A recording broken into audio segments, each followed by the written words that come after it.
Yeah.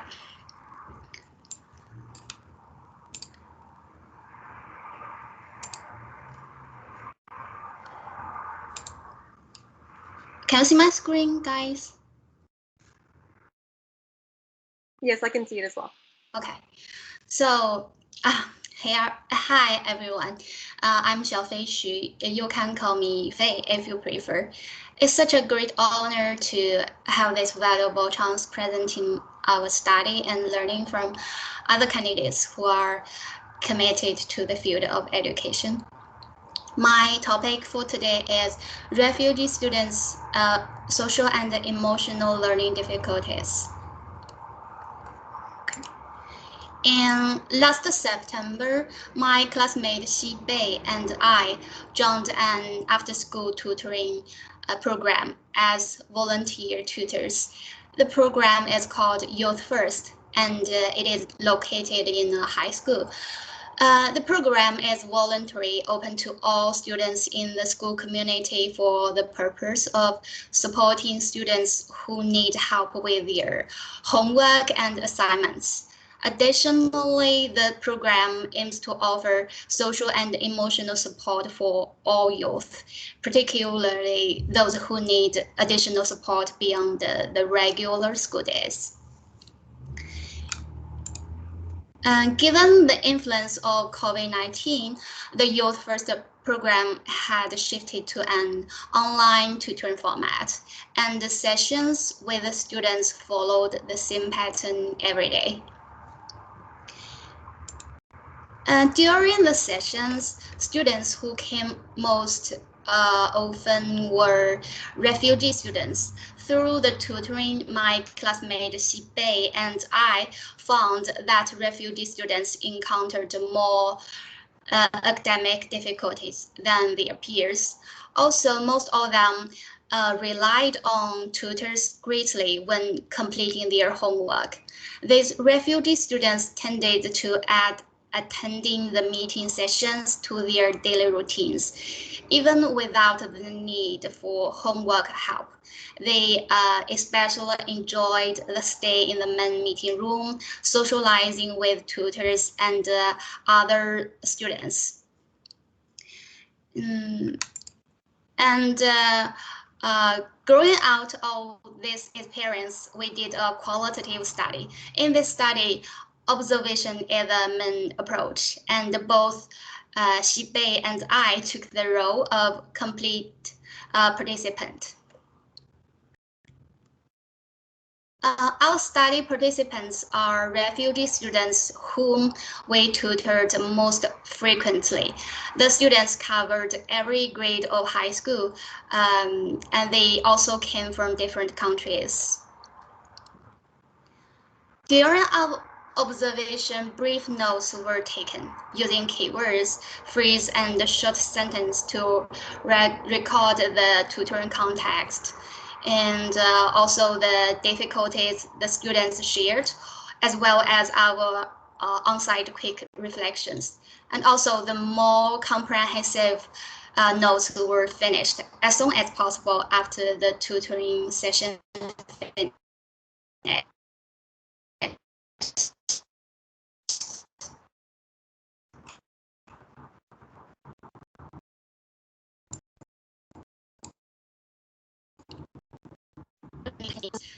And chatting and playing with students in the main meeting.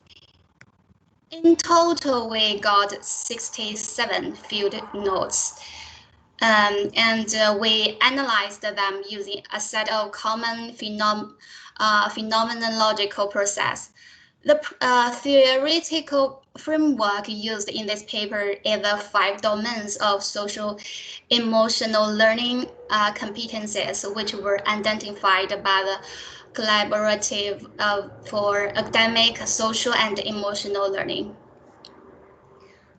According to this framework, we eventually classified the data into 5 themes: self-awareness, self-management, self-awareness, relationship skills, and responsible decision-making.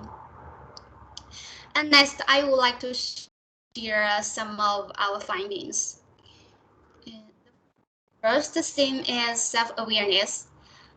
Most of participants were not clear about what kind of assistance they needed from tutors, how much homework they were able to do by themselves, and the students often inaccurately assessed their strengths and limitations. As shown in the example, some participants attributed their poor grades to the teacher's dissatisfaction with them. Self-management. Most of the students just wanted to finish their homework as soon as possible, and they did not expect to learn from tutoring sessions. Therefore, the students tended to lose patience easily when they were tutored. For instance, when participant 6 had difficulty with the present continuous tense in his English assignment, the tutor tried to explain how this tense worked. However, the students interrupted the tutor and asked for a direct answer. The participants have the habit of not considering the answer in their homework in a critical way. Instead, they tended to expect the tutor could make every decision for them. For instance, participant 2 needed to finish her geography assignment. When she searched for a map of Canada on Google Images, many similar pictures showed up. She asked the tutor which one she should choose. The tutor told her that as all of the pictures were maps of Canada, and any one of them is fine. But the student asked the teacher to pick up one for her. Through our study period, the students' relationship skills and social awareness were not big concern. Most students could get along well with their peers and tutors.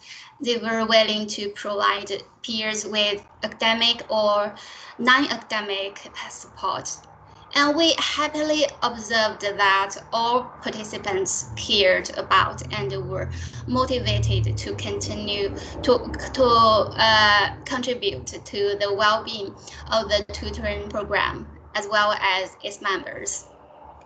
For example, they often took tutors' feeling into consideration. Sometimes, if they had more assignments needed help with, they would ask the tutor, "Are you tired? I can come to you tomorrow." So, very sweet. Through observations in the online tutoring program, we found that refugee students' performances on social and emotional learning skills are not optimal in general. They particularly needed to develop skills of self-awareness, self-management, or responsible decision-making. Most of them had good relationships, skills, and social awareness. Well, Canada is known as a land of refugees. In this context, the education of refugee students has become an important topic for the Canadian schooling system. Due to their past experiences, along with academic challenges and cultural differences, refugee students have high risk of psychological distress.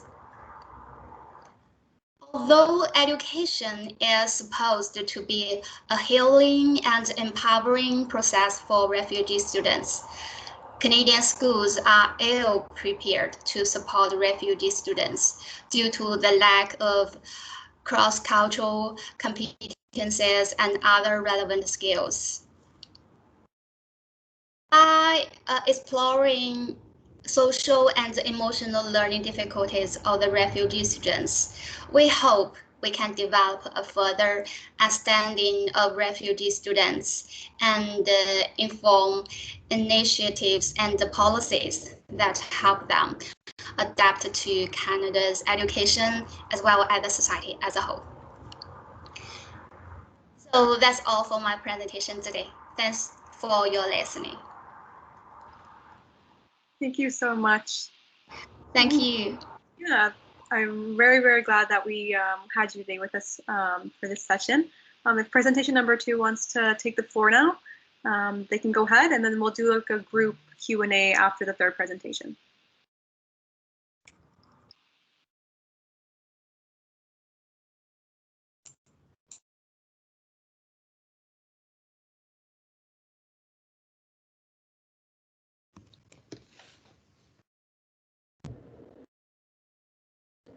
Can everyone see the slides okay? Yes. Yeah, I can see it as well. Thank you. Yes.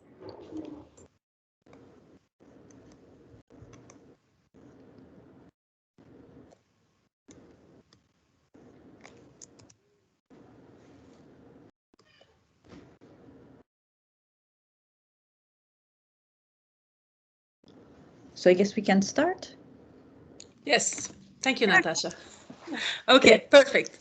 Thank you everyone for joining us today. We are here to tell you about our experience designing a 5-day challenge to train international TAs and to give them teaching development. So we're going to tell you why this is important to us and how we designed it. Oh, okay. So yes, as I was saying, we're going to tell you who we are and why this was important to us and why there was a need for it and what did we actually do. So the content, the form, and the principles that we followed. And then we're going to end with the next steps that we're planning to do and the lessons learned from this experience. To start, we're going to tell you about ourselves. My name is Eliana El Khouri. I originally came from Lebanon as an international student to do my PhD in Canada. And during the 4.5 years that took me to finish my PhD, it was a huge experience and a huge learning experience on every single level, whether social, pedagogical, cultural, and that experience encouraged me to want to support international students and international TAs. So I'm very passionate about this topic on a personal level and on a academic level too. Natasha? Thanks, Eliana. So hello, everyone. My name is Natasha May, and I'm an educational developer in the Teaching Commons at York University. And so this means that I support teaching at the university. And my main role and my main, interest in this particular presentation and our research project is the support of all teaching assistants and graduate students that teach. And so in particular, this includes international graduate students who are teaching at our university and overseeing the programs that we offer and the support that we offer, the training that we offer, and trying to do that better and meet the needs of our population.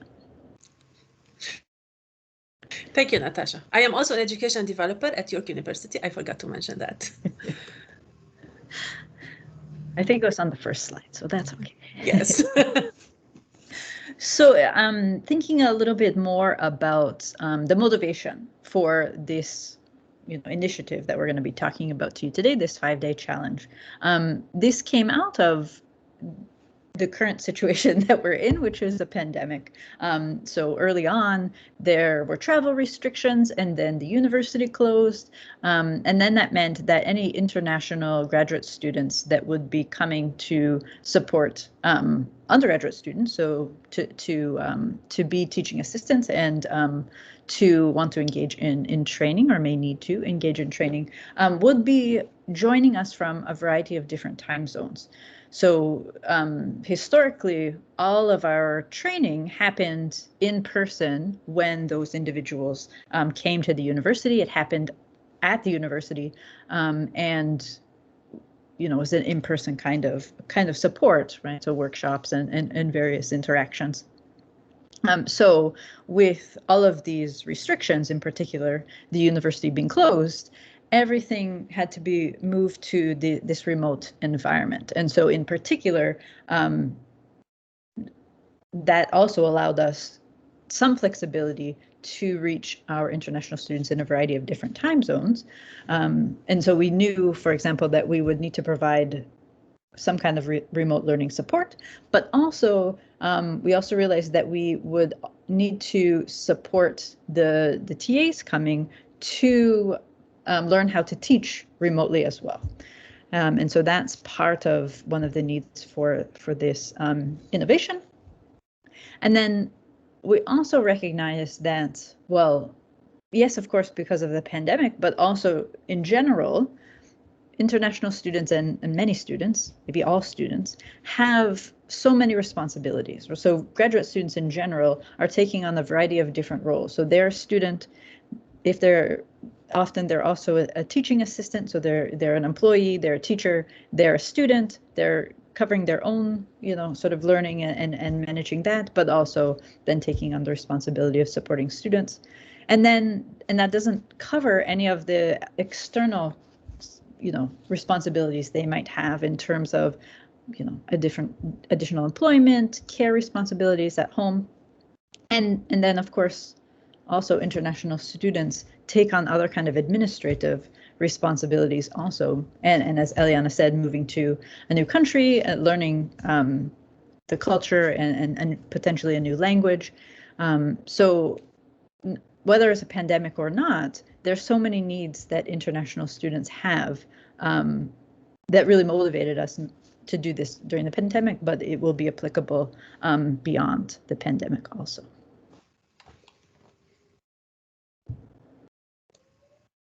So hopefully you're up to it, but we'd love to have a little bit of interaction in the session.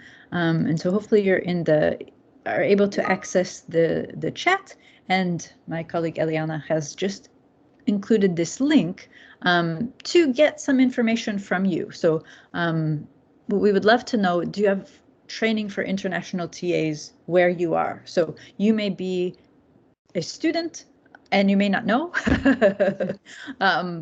but if you do know, let us know if there's training available where you are.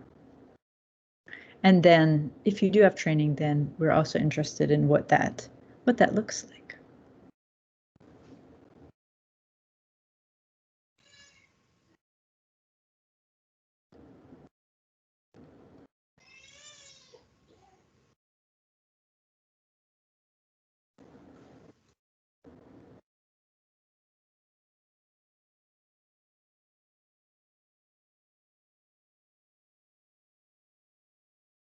We do have 2 answers that say no.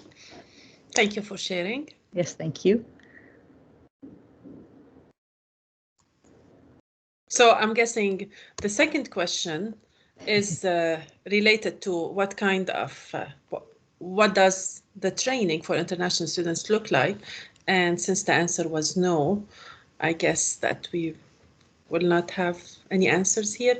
Maybe you can tell us of what kind of training you would have liked to have, if you have any ideas to share. Yeah, or would like to have. Yes. I think of myself in the past tense because I'm not an international student anymore.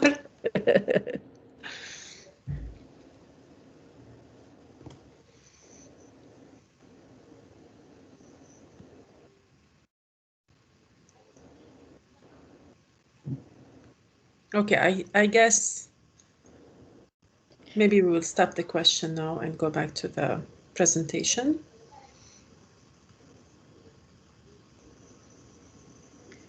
Okay, let me get that back up. Thank you. No problem. Thank you for sharing the other screen. And so this helps us because then we have some sense about our audience, and hopefully what we're going to present to you is new and interesting.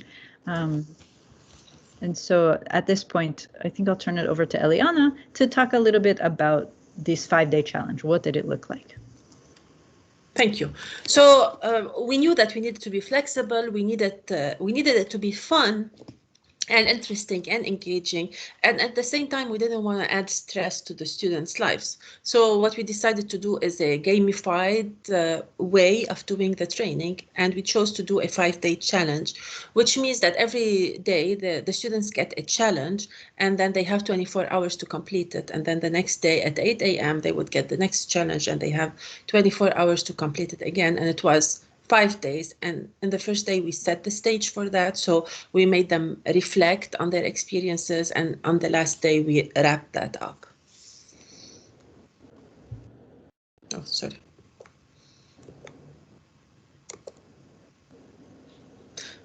So is that me or you, Natasha? You can keep going. Okay, so we needed to choose the topics that we're going to include in these challenges. And for that, we did a literature review to see what's out there. And what we found is that there was a focus on intercultural and structural strategies. So it was we're not only going to talk about how to teach, because this is a teaching development, but we wanted to include an intercultural lens, so that we used the framework from Dimitrov and Haag about the intercultural and structural strategies. We also included story time, story circle, because we knew that this is important to get the students engaged, and at the same time it's important for different cultural backgrounds. As I mentioned before, we chose a gamified challenge-based structure where we gave the students badges every time they finished one of the challenges. And we chose an experiential and authentic lens. And in this, we wanted the students to get something out of it. And at the end of the challenges, as you will see before, students had something related to their own classrooms that they could take and use in their classrooms. So this is how we chose the topics to talk about.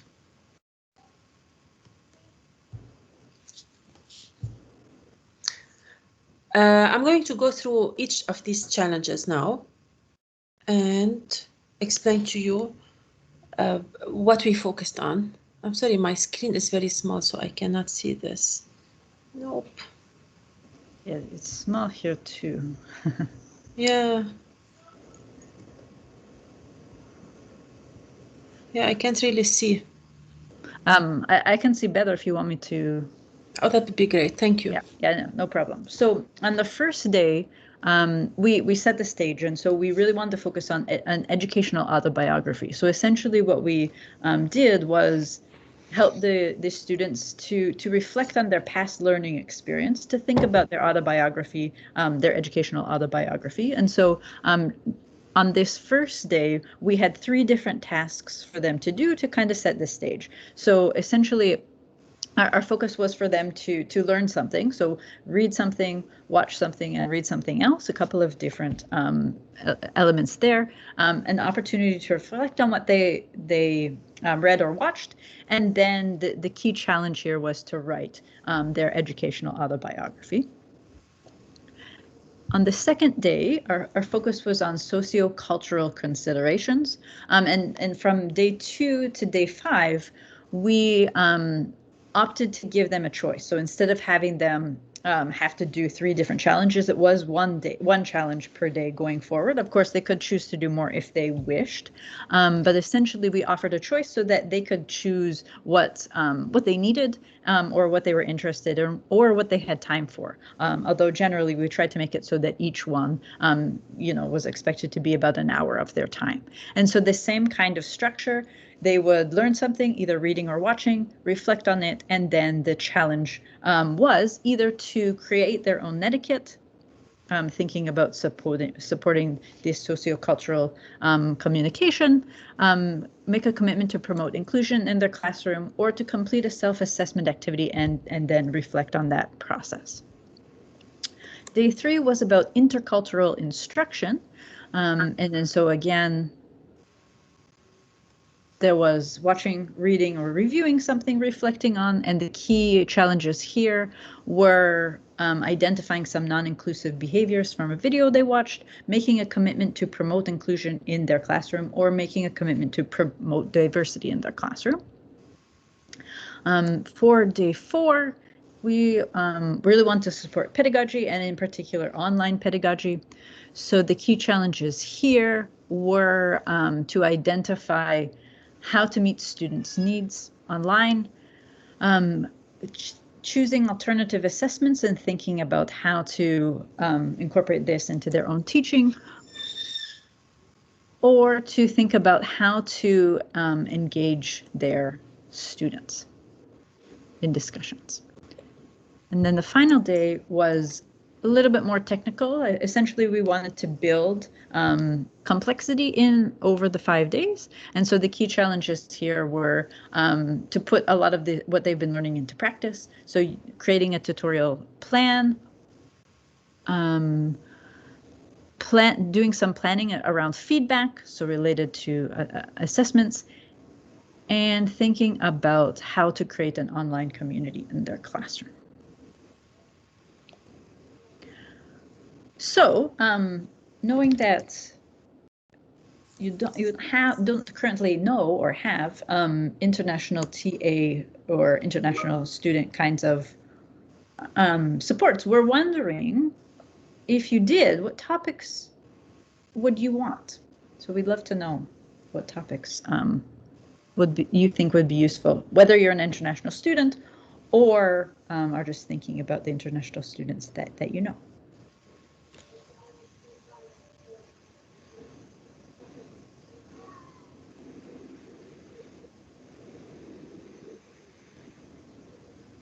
And apologies, I should have said Eliana has shared again a link to this tool in the chat.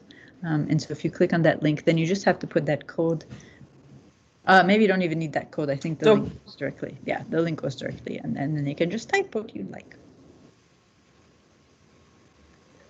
Also, feel free to share by speaking if you want to just tell us what you think would be good topics.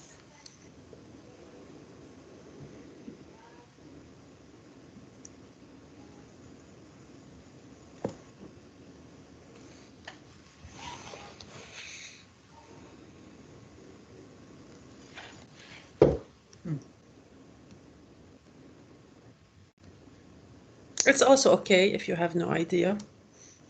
We had to do research in order to get to that, so that's right. Totally fine. And I think we might just have a minute left for our presentation. So maybe we can kind of wrap up. Okay. Let's see. So just getting to kind of our lessons learned to wrap up, and we're happy to answer questions later if you want more information. But we discovered that these asynchronous nano challenges, so these short challenges, offered a flexible but robust approach to support international teaching assistants, and that the story circle was really useful in engaging participants in deep reflection.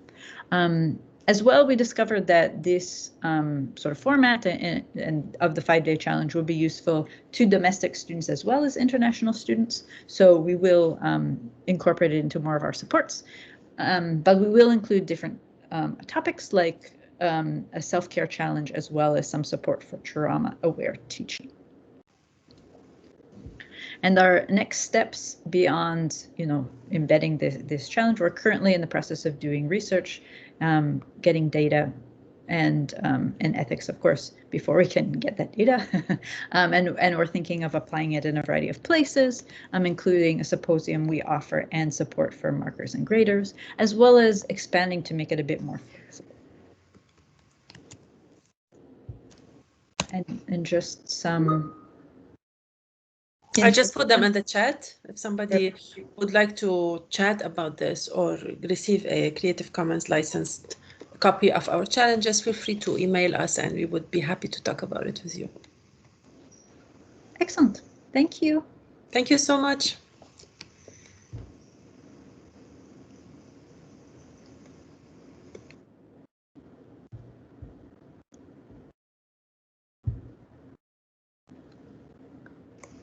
I think we do have a third speaker. Natasha, the presentation is still... I found it. Sorry, I couldn't find it. Okay. Okay.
Fatma, are you here?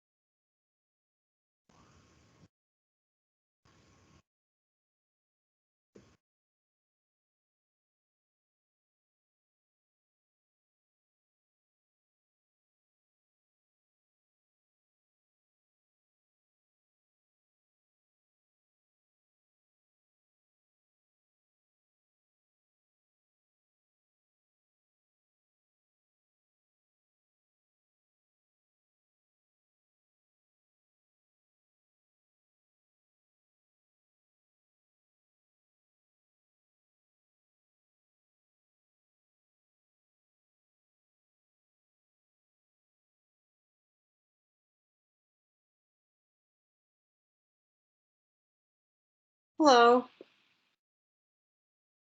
Has the second presentation been completed?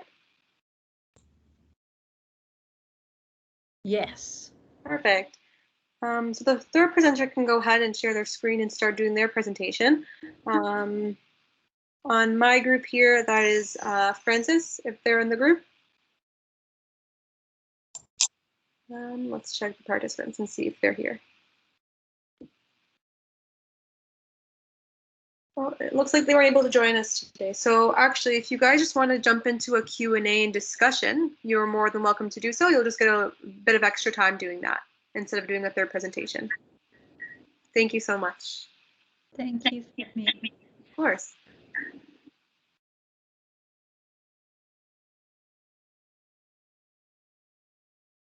So I think we're happy to take questions if you want to unmute, or I think you can also type in the chat. There's a kind of conversation button, so feel free to ask questions of either the presentation you just saw or the first one, which was really interesting.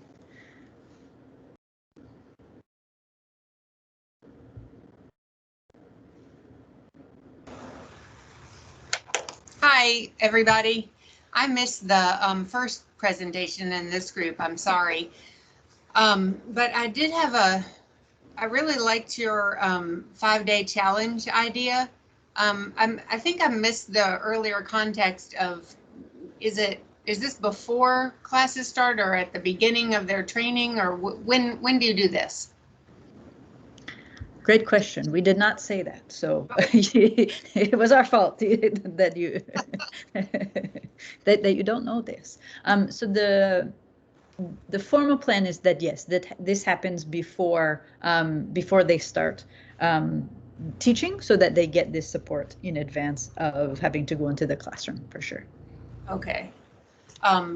Yeah, I'm at Georgia Tech in Atlanta, and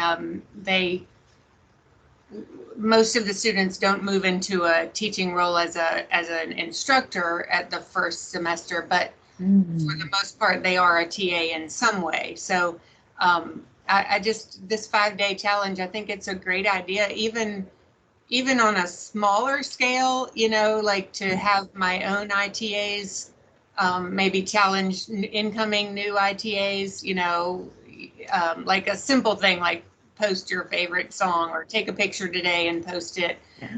Just a little engagement, you know, like you say. I also like the more complex and thorough, you know, adding teaching to it. But the idea of engagement in general and making them feel like somebody's looking for them, somebody's looking for and at them and to them, might be nice. So it's really cool. Yeah, thank you. Yeah, that's great too. I think I think it's a great idea, even you know, if you have a group, right, and having experienced ones sort of engage with experienced ITAs engage with new ITAs. I think that's a great idea. So you've given us ideas too. Okay. Thank you. I'm going to actually share the design that we just created. I'll share it tomorrow in my presentation, but we have a group of ITA, what we call liaisons, through the Center for Teaching and Learning, and they're meant to reach out to their schools. The process has just started. So, but this is one way that I'm like, oh, they could be in charge of this and do this. So kind of cool. Yeah, yeah. Yeah, we have a different program where experienced TAs generally, not specifically international, although of course some of those take this program as well. And they are like educational developers in training. So they help kind of support our TA programming.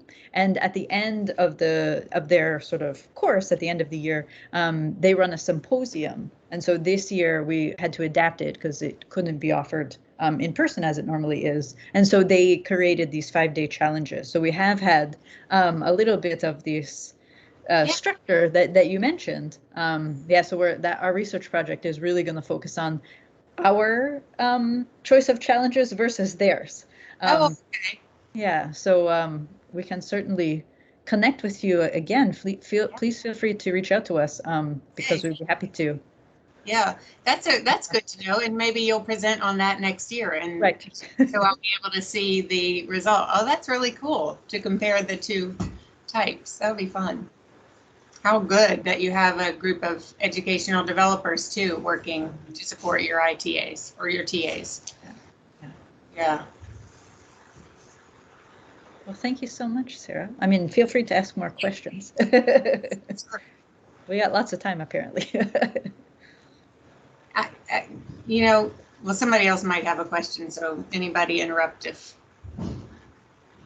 But I do have a logistical question because for Natasha, for you, your background is showing backwards to me, and Eliana, yours is showing forwards. But it's really funny because you're in the same screen and it like opens as if it's meant to do that. So which one did you download, the first email or the second email? I downloaded what Eliana sent me. Okay, I'm sorry. I sent you the first email. I didn't send you the second one. Yeah, okay. I downloaded the second one. Sorry, Natasha. Yeah, no worries, no worries. For me, when I look, it looks okay. Yeah, it looks like it opens like this, so it's really kind of cool. Yeah, it's really kind of cool. Where are you, Eliana? Are you in Ottawa? Where are you? In Ontario, Canada. Ontario, right? Yeah. Okay. You both are. Yes. Okay. Cool. Nice. Nice. I'm in Atlanta. We're sweating and hot. Yeah, I was gonna ask you about the weather. I think we're quite cute. I opened all the windows yesterday because it got cool last night, so I wanted to air everything out, but yeah, it's hot again. Yeah, I don't think we get as hot as you, right, Natasha? No. Yeah. It's cool. What was the first session? Are those speakers still here? Oh, I know what it was. I just didn't get here in time. Yeah, feel free to jump in, Faye, and share. Oh, right. That was the social and emotional learning difficulties. Oh, cool. Yeah, hi. I'm sorry, I didn't realize that I'm on mute. Oh, hello. Sorry that I missed your session, but thanks for presenting it. It looks really interesting. The after school tutoring program. Yeah, thank you. And by the way, Eliana and Natasha, I noticed that you had a topic called Story Circle. Oh yeah. Is that right? So I think it's very interesting, and I would like to learn more about it. Can you tell me a little bit more about how you design it, or maybe you can share with us the inspiring story they shared? Okay, Natasha, feel free to share. I will look for the link for where we got this and then share it with you while Natasha tells you the story. And yeah, sure. Feel free to ask me any question. Yeah. So I guess the way that we applied it directly within the training was to give them a bit of background on thinking about their own educational experiences and encouraging them to kind of tell their own story of their learning experiences. And so what ended up happening, so the way that we did this as well to give a kind of universal design approach is we asked them to share both pictures and sort of content. I think only one participant actually shared pictures, so that seemed to not be the preferred method. Yeah. That they were more relying on text, which was fine. But I found that they went really deep. Like they really took this storytelling approach and sort of this reflective approach, but in the storytelling way.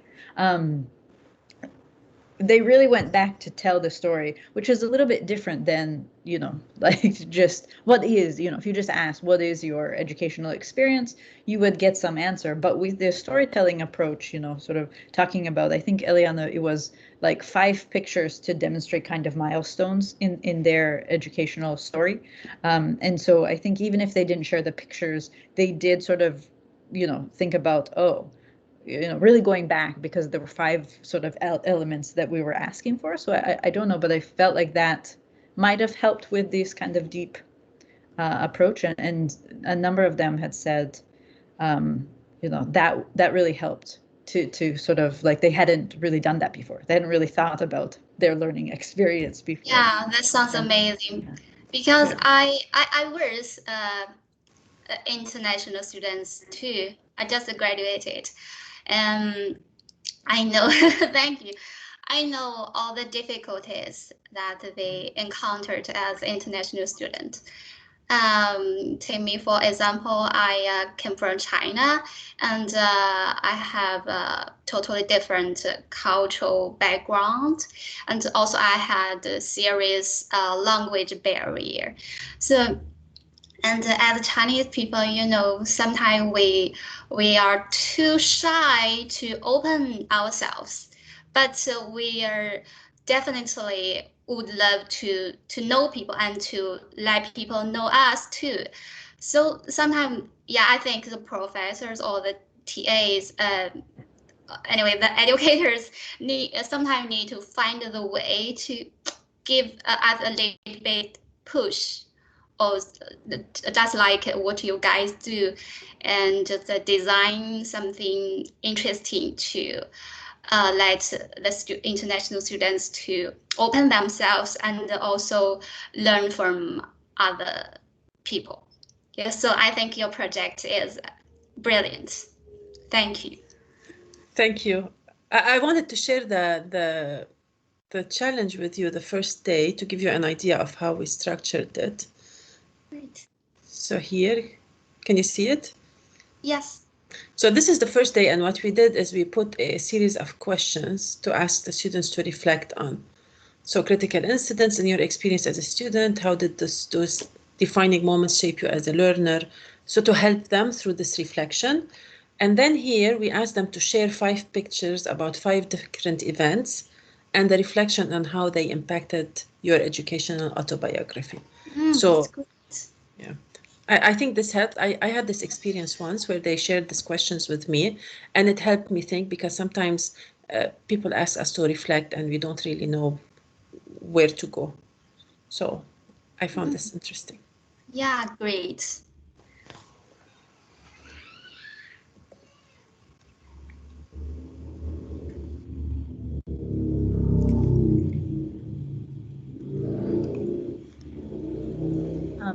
I don't know how much time we have, but I'd love to know more about your own research, Xiaofei, because I found it very interesting. Sort of the results that you got. I mean, that they were so strong with the relationship building, but less in the kind of learning part, right? Like I think the self-assessment, self-awareness piece. I thought that was so interesting. Thank you. Actually, it's the sorry, a study was conducted in my last semester.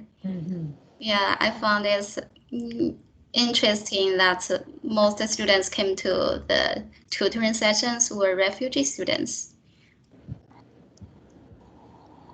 Yeah, so was it just broadly available for anyone, and then you found demographically that this is who came, or was it particularly focused to refugees? Oh, they just for the high school students Okay. where the tutoring session located in. It's a high school, so it's only for their students. Right, right. Yeah.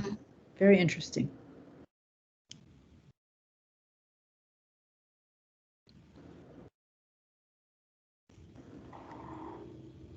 So is that project, will it continue? Do you think, like, will that kind of research continue, or was it a sort of semester-based or term-based kind of study? You mean will we continue the project? Yeah. Yeah, the tutoring program will continue, and yeah, they are just for a long run.